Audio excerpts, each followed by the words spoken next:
Hii ni Tan Business Channel Online Television ikitangaza kutoka jijini Dar es Salaam, Tanzania.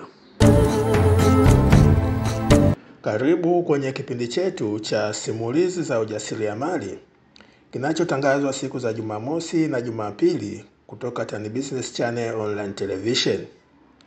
Na kwenye kipindi chetu cha leo tutaangalia jinsi mfanyabiashara aitwaye Mary alivyoshindwa kuanzisha biashara ya sembe ambayo inapata faida. Sasa kwa kifupi ni kuwa huyu Mary ambaye ni mfanyabiashara wa unga wa sembe anaishi jijini Dar es Salaam, na alinipigia simu kunieleza hali ilivyo kuhusiana na hiyo biashara yake ya sembe. Ameniambia kuwa ameanzisha biashara ya sembe ambayo imedumu kwa muda wa miaka 3. Na hali ya hiyo biashara sio nzuri. Amekuwa ananunua mahindi pale Manzese darajani na kusaga unga eneo la Tandale ambapo pana mashine nyingi za kusaga unga. Huwa ananunua kama tani 10 za mahindi pale Manzese darajani, na hivyo hupata unga mwingi wakati akishasaga hayo mahindi. Shida yake kubwa ni kushindwa kuuza unga kutokana na kukosa wateja wa unga wa sembe. Sasa hebu tuangalie tatizo la kukosekana kwa wateja wa kutosha. Ameniambia kuwa anaposaga mahindi ya tani 10, mara nyingi alikuwa anapata unga wa karibu tani 7, kati ya tani 6 mpaka 7, ambazo anazifunga katika mifuko ya unga ya kilo 5, kilo 10, kilo 25 na hata kilo 50. Wateja wake anaowategemea ni wale wenye maduka ya rejareja. Lakini bahati mbaya ni kuwa anapopeleka unga kwa hao wateja anakuta bado ule unga ambao alikuwa amepeleka awali hawajauza.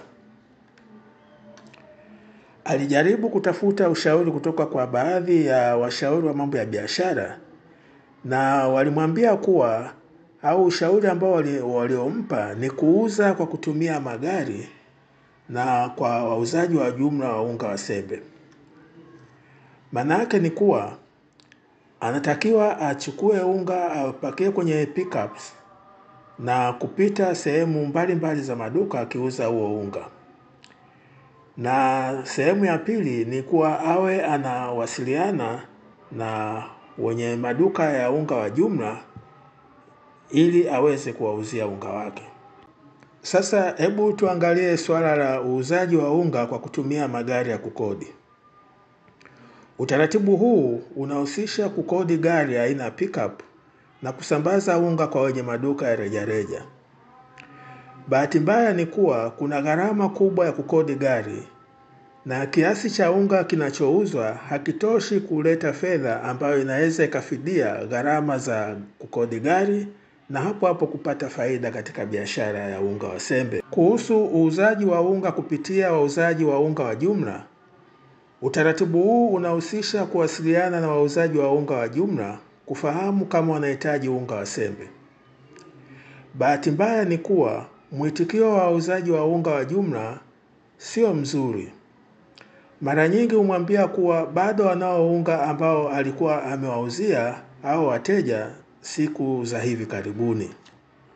Sasa hebu tuangalie tatizo la kudorora kwa hali ya kifedha ya biashara ya sembe ya Mary. Alivyonieleza ni kuwa kutokana na tatizo la kutouza unga mwingi kwa kutumia utaratibu wa kukodi pickup na kupitia kwa wauza unga wa jumla, biashara yake inakabiliwa na tatizo kubwa la fedha. Mary ameshindwa kulipa madeni mbalimbali yanayomkabili, na wakati mwingine anashindwa hata kulipa mishahara wafanyakazi.